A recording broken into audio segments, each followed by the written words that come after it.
고려대학교 심리학 교수님이신 허태균 교수가 가끔은 제정신이라는 책을 썼습니다. 책의 내용은 우리는 늘 착각 속에 사는데 가끔은 제정신이라는 거예요. 지금도 제정신이 아닌 분들이 대부분 많을 거예요. 거기서 자신이 경험했던 에피소드 하나를 소개합니다. 어느 봄날 그 허태균 교수가 대학교 2학년 때 자신의 친구가 교양 수업을 듣고 나오는 자신과 친구들에게 같이 수업을 들은 한 여학생을 가리켰습니다. 빨간 옷을 입고 있었던 그 여학생은 그 수업을 듣는 모든 여학생들 중에서 가장 예뻤습니다. 자신과 친구들이 눈을 반짝거리면서 그 여학생을 뚫어져다 쳐다보고 있는데 그 여학생을 가리켰던 그 친구가 이렇게 말했다고 합니다. 쟤 나에게 관심 있어. 그런 착각 속에 빠지는 남자들이 늘 있어요. 도저히 믿을 수 없었던 친구들이 이렇게 물었습니다. 무슨 근거로? 그러자 친구가 수업 시간에 그 여학생이 자신을 무려 13번이나 쳐다봤다고 증언했습니다. 무려 13번씩이나. 모두들 부러운 눈빛으로 그 친구를 그렇게 바라보고 있는데 그 말을 도저히 받아들일 수 없었던 허태균 교수는 머릿속에 갑자기 이런 천재적인 의문이 떠올랐다고 합니다. 도대체 내 친구는 그 여학생이 자기를 13번이나 쳐다보았다는 것을 어떻게 알았을까? 그 여학생이 13번 쳐다본 것을 알기 위해서 내 친구는 그 여학생을 몇 번을 쳐다봐야 했을까? 예, 경험담을 얘기하신 것 같아요. 맞습니다. 이 남학생이 그 친구가 그 여학생을 뚫어지게 계속해서 쳐다보고 있었던 거예요. 그래서 여학생이 너무나 불편해서 뭔가 자꾸 뒤에서 뚫어지게 누가 쳐다보니까 너무나 불편해서 힐끔힐끔 13번 쳐다본 거예요. 그건 관심이 아니라 바로 불편함과 두려움이었죠. 허태균 교수는 책에서 이렇게 말합니다. 사람의 마음은 그렇게 쉽게 읽을 수 있는 것이 아니다. 그러다 보니 인간 사이에서 가장 다반사로 일어나는 것이 바로 오해라는 단어입니다. 오해. 사람의 마음을 쉽게 읽을 수 없기 때문에 우리는 우리가 생각한 대로 그 사람을 판단하고 오해합니다. 찰스 스윈돌은 이렇게 말합니다. 오해는 증명되어진 사실보다는 그릇된 가정을 내세우게 하고 이성보다는 변동이 심한 이 감정에 의존해서 우리의 상상력을 그릇된 잘못된 방향으로 몰고 가는 결과를 맺게 한다.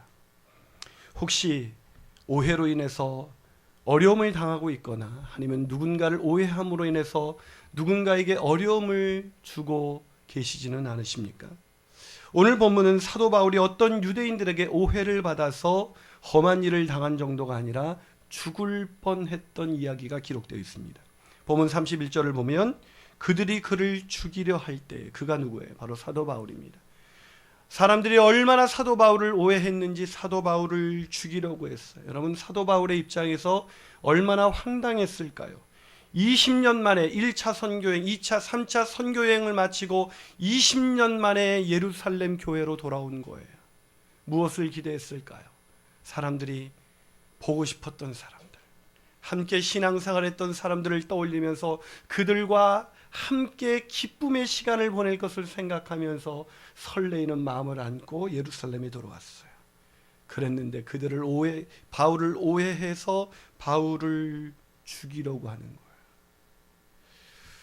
랄프 에멀슨은 우리에게 이런 이야기를 합니다. 위대하게 된다는 것은 오해를 받는 것입니다. 그렇습니다. 여러분 바울이 이방인들을 위하여 그때 누구도 이방인을 위하여 복음을 전한다. 이것은 상상할 수 있는 일이 아니었습니다.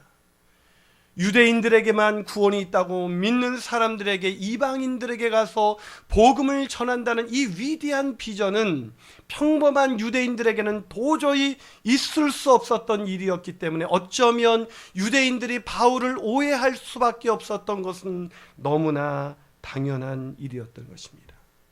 사랑하는 여러분, 왜 때론 리더들이, 때론 앞서가는 사람들이 왜 오해를 받을 수밖에 없을까요? 다른 사람들이 보지 못하는 그림을 보고 있기 때문입니다. 그 그림을 보고 달려가기 때문에 때로는 사람들이 그를 이해할 수 없어서 오해할 수밖에 없는 거예요.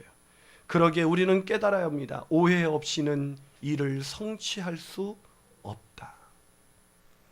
그러기에 우리 인생 가운데 오해가 있다 할지라도 그 오해 때문에 답답해하거나 하나님이 여러분에게 맡겨주신 주님의 사명을 포기하지는 마십시오. 오해가 있더라도 하나님께서 우리에게 맡겨주신 그 사명을 향해서 끝까지 달려가셔서 하나님의 뜻을 이루는 저와 여러분이 되시기를 주님의 이름으로 축원합니다. 자, 그렇다면 우리가 어떻게 오해를 잘 풀어갈 수가 있을까요? 첫 번째 비결은 오해는 이상한 일이 아니라는 것을 아셔야 합니다. 오해는 당연한 것이라는 거예요. 찰스 스윈돌 목사는 그의 책 사도행전에서 이렇게 말합니다. 아무리 좋은 동기와 순수한 마음을 갖고 진심으로 일을 한다고 해도 오해를 받게 되고 나쁜 소문이 나게 되는 일이 있습니다. 무슨 말입니까? 오해는 필연적으로 일어난다는 거예요. 보신 것처럼 위대한 사도 바울에게도 일어났습니다. 여러분, 바울이 어떤 분이에요? 모든 성도들과 사역자들에게 본이 되는 사람. 그 사람도 오해받았다는 거예요. 무슨 대단한 잘못을 저질렀습니까? 아니에요. 오해받을 만한 일을 했어요? 아니에요. 그저 가서 제자 삼으라 라는 그 주님의 명령에 순종해서 누구보다도 치열하게 살았을 뿐입니다. 복음을 위하여 열심히 산 것뿐이었습니다. 그런데도 오해가 일어났어요. 물론 본문은 처음부터 오해가 일어난 것은 아니라고 이야기해주고 있습니다. 자, 오늘 본문 17절 보세요. 처음 사도 바울이 돌아왔을 때 예루살렘 성도들의 반응 17절입니다. 자, 읽어볼까요? 있습니다. 시작. 예루살렘에 이르니 형제들이 우리를 기꺼이 영접하고. 어떻게 영접했다고요? 기꺼이. 이 기꺼이라는 단어는 우리가 문맥에 따라서 이게 오해가 될 수가 있어요. 여러분, 이 기꺼이라는 단어가 어떤 뜻일까? 그냥 겨우 영접했다는 단어가 아닙니다. 이 기꺼이라는 단어를 쉬운 성경은 반갑게라고 해석하고 있더라고요. 반갑게 영접하는. 그럴 수밖에 없죠. 20년 만의 만남입니다. 너무 사랑했던 그런 사도 바울, 예루살렘 교회에서 너무나 귀했던 사도 바울이 20년 만에 다시 돌아왔어요. 여러분, 제가 어디 갔다가 20년 만에 돌아오면 여러분 얼마나 반갑겠어요? 아니신가요? 저만 반가운가요? 여러분이 반응을 안 하면 저는 오해할 수밖에 없어요. 아멘으로 반응하시길 축원합니다. 예. 얼마나 행복했을까? 아마 밤이 새도록 이야기를 나눴을 거예요. 어떻게 지냈냐고. 바울이 1차 선교행, 2차 선교행, 선교행을 지나면서 겪었던 온갖 고난과 역경, 그리고 돌로 맞아 죽을 뻔했던 그런 상황 속에서 주님께서 자신을 다시 일으켜 주셨던 놀라운 역사들. 아마 성도들의 마음은 흥분되기 시작했을 거예요. 그리고 바울의 고난에 대한 이야기를 들으면서 눈물이 났을 것입니다. 얼마나 행복한 밤이었는지요. 그런데 그 이튿날에 문제가 생겼어요. 그 이튿날 어떤 일이 일어났습니까? 본문 20절과 21절입니다. 자, 본문 20절과 21절 한번 같이 읽어볼까요? 있습니다. 시작. 그들이 듣고 하나님께 영광을 돌리고 바울더러 이르되 형제여 그대로 보는 바에 유대인 중에 믿는 자가 수만 명이 있으니 다 율법의 열성을 가진 자라. 내가 이방인에 있는 모든 유대인들을 가르치되 모세를 배반하고 아들들에게 할례를 행하지 말고 또 관습을 지키지 말라 함을 그들이 들었도다. 무엇을 들었다고요? 누가 들었어요? 수만 명의 유대인들, 수만 명이라고 표현하고 있어요. 그들이 바울에 대한 어떤 이야기를 들었어요? 바울이 율법을 지키지 않고 할례도 행하지 말라고 하고 이 관습을 지키지 말라고 가르쳤다고 수만 명이 들었다는 거예요. 바울이 언제 그런 얘기를 했어요? 바울은요, 율법을 지키지 말라고 말한 적이 없어요. 구원받기 위해서 율법을 꼭 지켜야 되는 것은 아니라고 말했죠. 목사님, 그게 그거 아니에요? 라는 분은 오해를 쉽게 하시는 분들이에요. 달라요. 율법을 지키는 거 선한 일입니다. 하지만 구원받기 위해서 그 율법을 반드시 지키는 것이 아니라 오직 믿음으로 구원받는다는 걸 강조한 것뿐이에요. 바울은 오히려 이 사랑하는 믿음의 아들 디모데가 복음을 전할 때 걸림이 될까 봐 이 믿음의 아들 디모데에게 할례를 행하라고 말하신 분이에요. 근데 수만 명의 유대인들이 거꾸로 들었어요. 바울이 율법을 지키지 말라고 하고 모세를 반대하고 모세를 배반하고 할례를 행하지 말라고 말했다는 것입니다. 여러분, 왜 이 사람들이 이렇게 오해하게 된 것일까요? 오해는요, 정확하지 않은 정보를 듣기 시작할 때부터 옵니다. 이 수만 명이 한 번에 들은 게 아니에요. 누군가가 계속 전해. 바울 사도 있지. 바울 선생이 말이야, 그때 선교를 하면서 이방인들한테 선교를 하면서 율법을 지키지 말라고 했고 할례도 행하지 말라고 했고 이런 모세를 배반했다는 거 들었어? 정말? 그런 얘기는 왜 이렇게 잘 믿어요? 남이 잘 됐다는 얘기를 하면 우린 이래요. 남이 정말 잘 됐다는 얘기하면 에이 그럴 리가. 믿을 수 없다는 표정이죠. 근데 남이 나쁜 짓을 했다면 내가 그럴 줄 알았어. 쉽게 반응해요. 계속해서 누군가에게 말이 전달되는 거예요. 그런데 그거 아세요? 사람들은 자신이 듣고 싶은 것만 들어요. 오늘 제가 설교를 해도 이 설교는 여러분의 마음에 따라 전혀 다른 반응을 일으킵니다. 스키너의 심리상자 열기라는 책으로 유명한 로렌 슬레이터는 이런 실험을 했다고 해요. 그 책에 보니까 빨간 신호등을 본 피실험자들에게, 이 피실험자들에게 빨간 신호등을 보게 했어요. 보고 지나왔는데 그 본 피실험자들에게 로렌이 이런 질문을 던졌습니다. 여러분, 우리가 아까 교통신호등 노란색 아니었나요? 빨간색이었죠. 근데 이렇게 확신을 가지고 노란색이었죠? 그랬더니 놀랍게도 신호등이 실제 빨간불이었음에도 불구하고 노란불이었다고 모두가 기억하기 시작했다는 거예요. 실험 심리학자이자 워싱턴 대학의 심리학 교수인 엘리자베스 로프터스는 이렇게 말합니다. 현실과 상상을 구분하는 것은 아주 얇은 막 하나 차이다. 우리가 받아들이는 사실과 내가 상상하는 건 얇은 막이 하나 있는데 그 정보를 내가 어떻게 받아들이느냐에 따라서 그것이 내 사실을 그대로 받아들이기도 하지만 내 상상을 받아들이면서 그를 사실이라고 기억한다는 거예요. 왜 수만 명의 사람들이 바울을 오해했습니까? 바울은 사실 이 유대인들은 이 바울이 이방인들에게 복음을 전하는 것 자체가 못마땅했거든요. 유대인에게만 구원이 있는데 이방인들을 그야말로 개 취급했던 유대인들이 이방인들에게 복음을 전하는 바울 자체가 마음에 안 들었던 거예요. 그래서 오해하게 된 것입니다. 누군가를 오해하고 계십니까? 그 사람이 뭔가 오해할 만한 짓을 했다기보다는 여러분의 마음속에 그 사람이 이미 마땅치 않은 거예요. 사랑하는 여러분, 우리가 둘이 서로 부부가 이야기를 해도 딴 얘기를 해요. 남편하고 대화를 나눠보셨잖아요. 내 심정을 얘기했더니 그 인간이 엉뚱한 얘기로 반응해요. 왜 그래요? 서로 마주보고 얘기해도 그러는데 누구한테 전달된 그 이야기가 정확할 것이라고 생각하십니까? 내용이 정확한다고 한들 그 사람의 뉘앙스까지 전달해 줄 수 있을까요? 그 사람이 정말 말하고 싶었던 이야기를 딱 자른 채 그 뉘앙스를 배제한 채 자기가 해석한 대로 그 사람이 이렇게 말했어. 정말 그러면 내가 직접 들었다니까? 무서운 사람들입니다. 여기서 우리는 매우 중요한 교훈 하나를 얻습니다. 그게 무엇입니까? 바울처럼 아무리 최선을 다해도 오해는 불가피하다는 거예요. 오해는 예측할 수 없다는 거예요. 그러게 우리는 아무리 예측할 수 없는 것에서 오해가 올 때 그 오해를 이상한 것으로 여기지 말고 오히려 끝까지 주님의 사역을 감당하시는 저와 여러분이 되시기를 주님의 이름으로 축원합니다. 한 발 더 나가서 우리가 어떻게 오해를 잘 풀어갈 수가 있을까요? 그 두 번째 비결은 오해를 극복할 수 있도록 상대방의 입장에 설 줄 알아야 한다는 것입니다. 여러분, 오해는 이상한 일이 아니다. 예측할 수 없는 곳에서 일어난다. 그래서 오늘도 우리는 오해를 받고 오해를 하면서 살고 있는 거예요.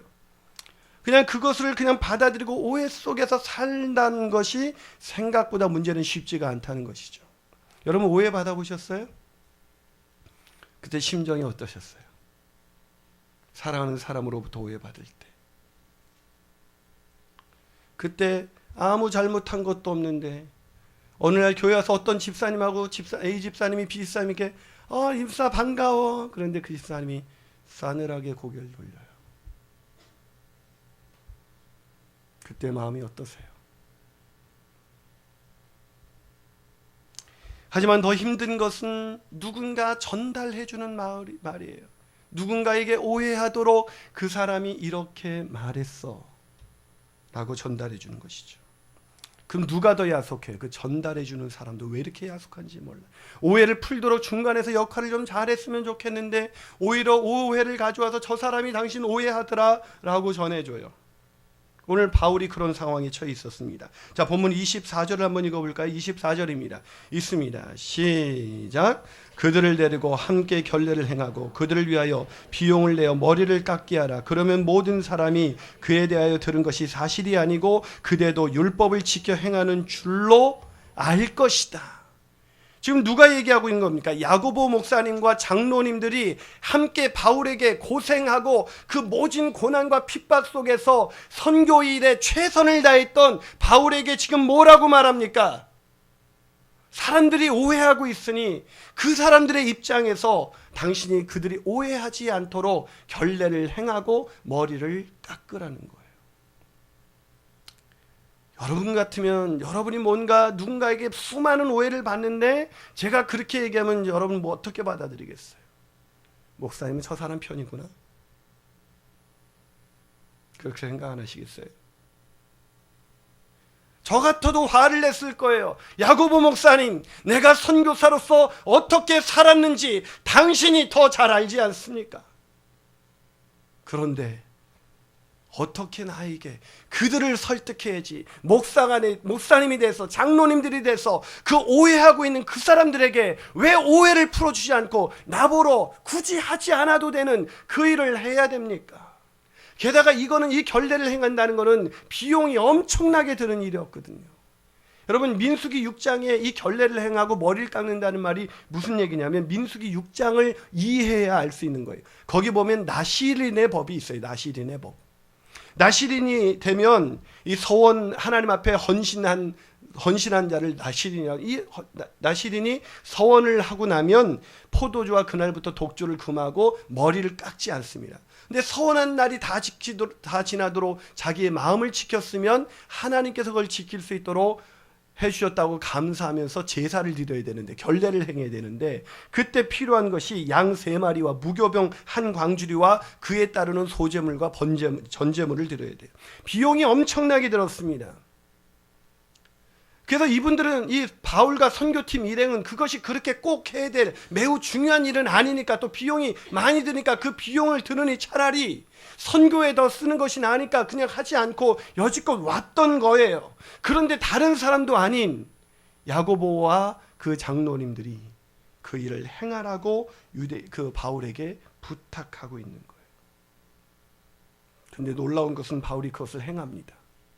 오늘 본문 26절입니다. 한번 읽어볼까요? 있습니다. 시작.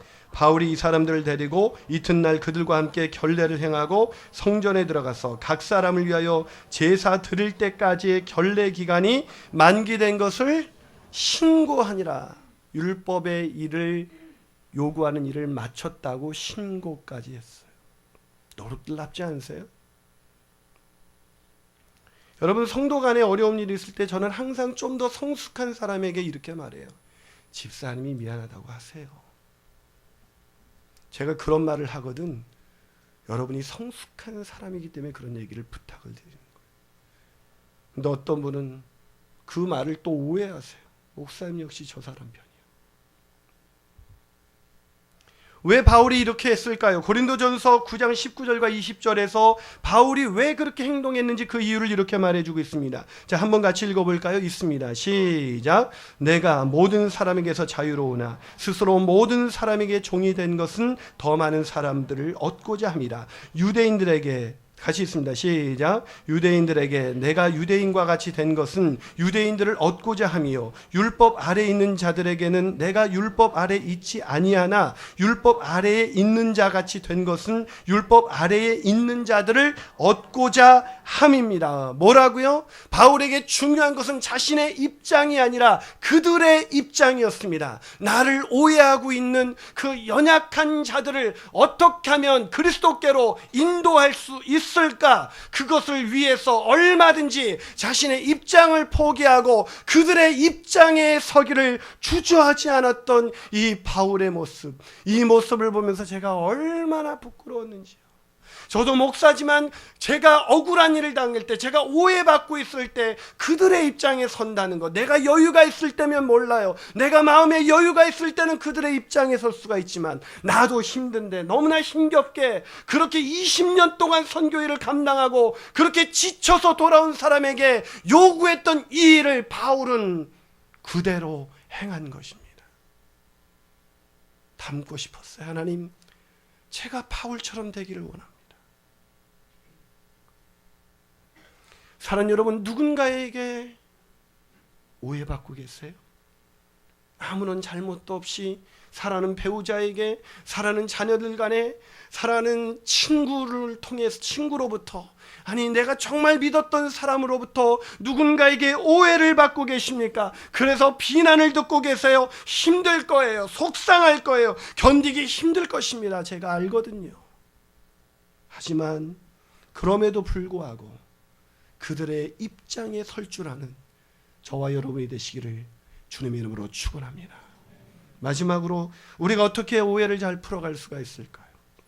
오해 속에서도 하나님의 섭리하심을 바라볼 줄 알아야 합니다. 오해를 풀기 위해서 최선을 다했는데 혹시 더 큰 오해가 생기지는 않으셨나요? 그게 우리의 인생이잖아요. 오늘 바울이 그랬어요. 오해를 풀기 위해서 그렇게까지 바울이 비용을 직접 들여서 선교팀 일행 전체가 결례를 행했어요. 그리고 머리를 깎았어요. 그럼 오해가 풀어져야 되잖아요. 근데 오해는 더 심각해졌습니다. 오늘 본문 27절과 28절 한번 읽어볼까요? 있습니다. 시작.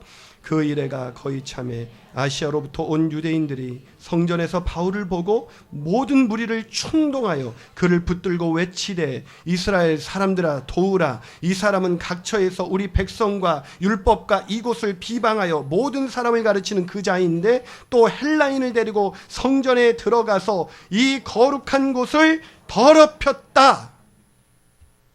사실이에요? 여기서 중요한 단어 무리를 충동하여. 여러분, 사람들은요 누군가에 대한 잘못된 오해를 퍼릴 때 무리라는 군중은 쉽게 부화 뇌동한다는 걸 아셔야 돼요. 그래서 비방을 듣습니다. 더 무리가 더 커졌어요. 더 많은 무리가 바울을 비방합니다. 그러면서 이렇게 말해, 지금도 성전에 들어와서 헬라인을 데리고 들어와서 이 거룩한 곳을 더럽혔다. 뭘 오해하고 있는 거예요? 여러분, 유대인들의 이 성전에는 절대로 이방인들이 성전 안으로 들어올 수가 없어요. 그래서 성전 밖에 이방인의 뜰이 따로 있습니다. 그 안으로 들어올 수가 없어요. 근데 바울이 데리고 들어왔다는 거예요. 데리고 들어온 것일까요? 아니요. 그 전에 29절을 보면 이는 그들이 전에 에베소 사람 드로비모가 바울과 함께 어디에요? 시내에 있었음을 보고, 성전이 아니라 시내에서 헬라인과 같이 다니는 걸 본 게 마땅하지 않았던 거예요. 그래서 지금도 성전에 바울만 보이는데 분명히 늘 그 사람하고 붙어 다니더니 헬라인 드로비모를 여기까지 데려와서 이 거룩한 성전을 더럽혔구나. 확인도 안 하고 무리들이 충동질을 하여 그 바울을 더 심하게 죽이려고 하고 있습니다. 참 사람들의 상상력은 놀라워요. 저도 제가 최근 아주 에피소드가 많지만 이 심각한 걸 들으면 이게 오해가 생길까 봐. 제가 오해를 받은 것 중에 하나가 어떤 오해냐면, 제가 이렇게 보시면 이 신발이 보이십니까? 안 보이시죠? 예. 이 신발이 키높이 구두처럼 높아요. 이 구두는 마사이족들이 신는다는 그런 구두예요. 제가 왜 이 신발을 신냐면 제가 군대에서 허리 디스크로 인해서 상병 때 의가사 제대를 했어요.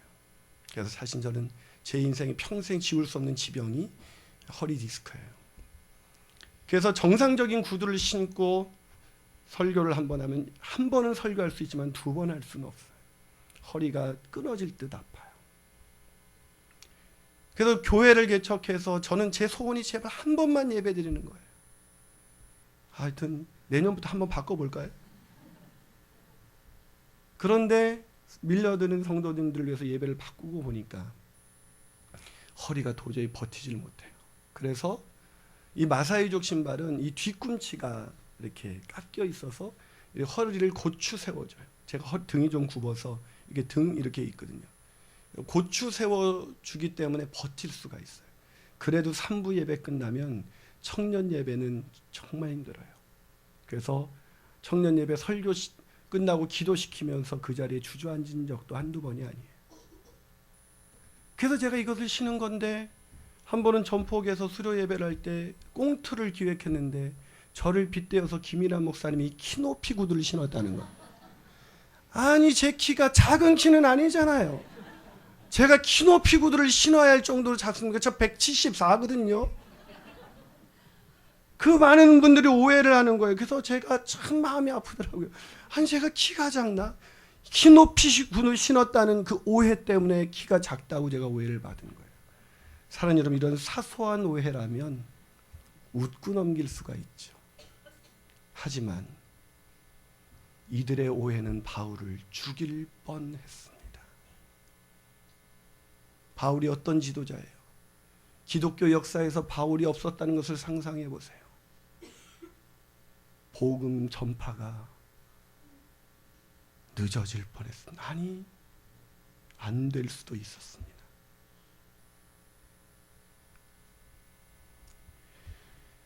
오늘 본문에서 30절과 31절은 온 소동이 소동하여 백성이 달려와 모여 바울을 잡아 성전 밖으로 끌고 나가서 문들이고 닫히더라. 이제 죽이려고 그를 죽이려고 할 때에 그때 예루살렘이 요란하다는 소문이 군대의 천부장에게 들려서 로마 군대가 출동하지 않았으면 그날 바울은 죽은 거예요. 뭐 때문에요? 오해 때문에. 기억하십시오.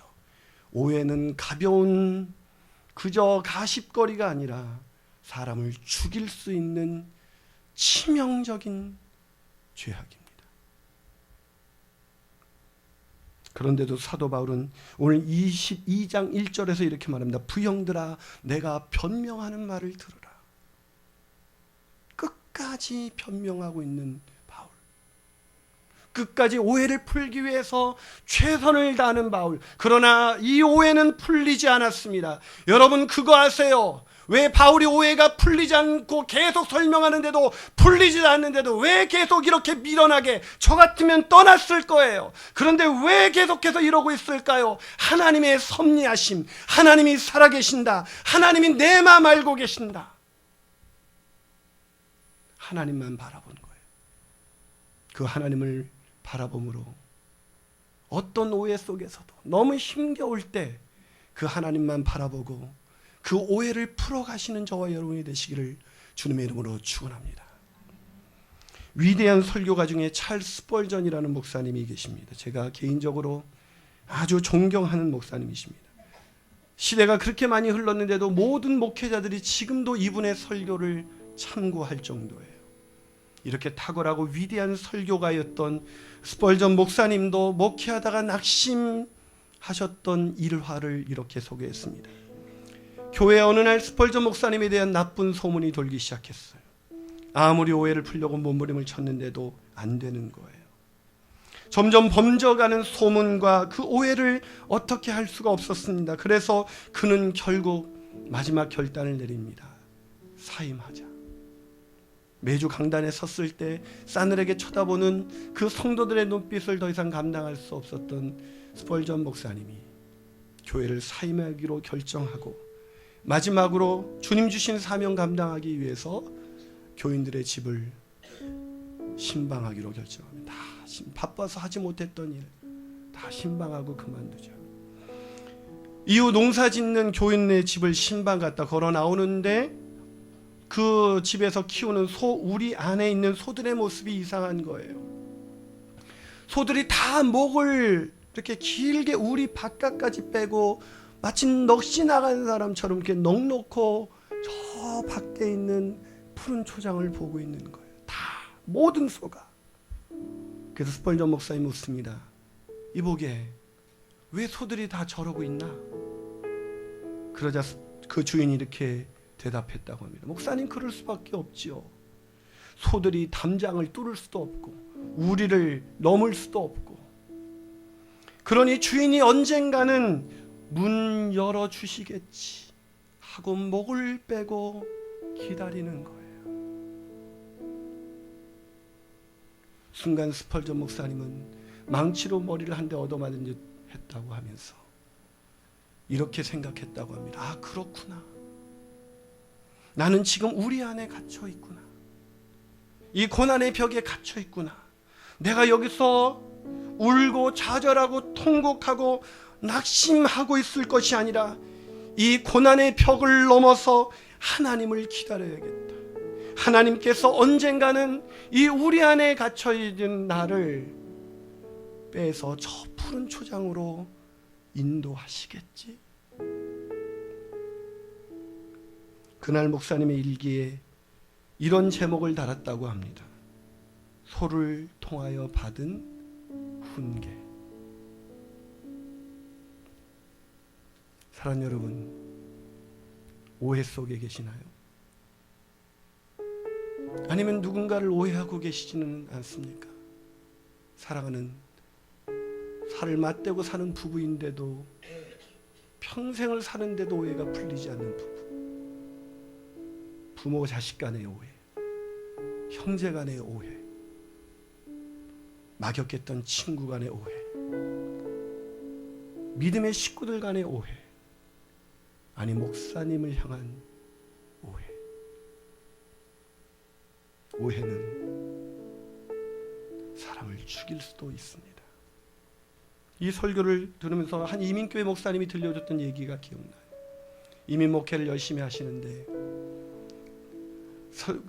교인들하고 야유회를 갔는데 그날 야유에서 밥을 짓는데 불을 필요로 했는데 아무도 불 이렇게 라이터를 갖고 있지 않은 거예요. 그 목사님의 아들이 마침 어떤 곳을 만들기 위해서 불이 필요해서 그 라이터를 구입해서 가지고 있었다고 합니다. 얘는 순진하게 라이터가 누구 불이 없어요. 그러니까 아무도 없으니까 이 아이가 자신의 주머니에 있는 라이터를 내밀었습니다. 이후 소문이 돌기 시작했습니다. 목사님의 아들이 그날 저녁에 가서 한 여자 집사님이 그 이야기를 남편에게 얘기했고 그 얘기가 소문이 돌아서 전 교인이 알게 됐습니다. 교인들의 싸늘한 눈빛, 어린아이가 그것을 견디지 못하고 자살을 선택했습니다. 오해는 아니면 말지가 아닙니다. 오해는 사람을 죽이는 치명적인 죄악입니다. 오해하지 마세요. 기도하시겠습니다.